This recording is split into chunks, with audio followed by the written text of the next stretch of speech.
সম্মানিত viewers, lesson 14 definition. এরপর যে আমরা অ্যাসারেটিভ সেন্টেন্স এবং ইম্পারেটিভ সেন্টেন্স আলোচনা করব। অ্যাসারেটিভ সেন্টেন্স বিবৃতিমূলক বাক্য।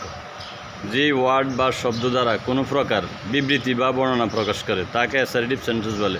যেমন Kamal reads a book, Kamal একটি বই পড়ে, এখানে বিবৃতি বোঝানো হয়েছে। He reads a newspaper, সে একটি সংবাদপত্র পড়ে, এখানে বর্ণনা বোঝানো হয়েছে। আই রিড কোরআন, আমি কোরআন পড়ি, এখানে বর্ণনা বোঝানো হয়েছে। ইম্পারেটিভ সেন্টেন্স মনজ্ঞসূচক বাক্য।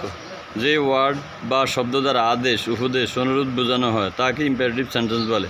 যেমন give me 1 glass of water, আমাকে 1 গ্লাস পানি দাও, এখানে আদেশ বোঝানো হয়েছে।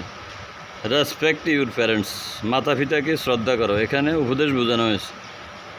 3 নম্বরে প্লিজ ল্যান্ড মি 500 টাকা, প্লিজ ল্যান্ড মি 500 টাকা, দয়া করে আমাকে 500 টাকা দাও, এখানে অনুরোধ বোঝানো হয়েছে।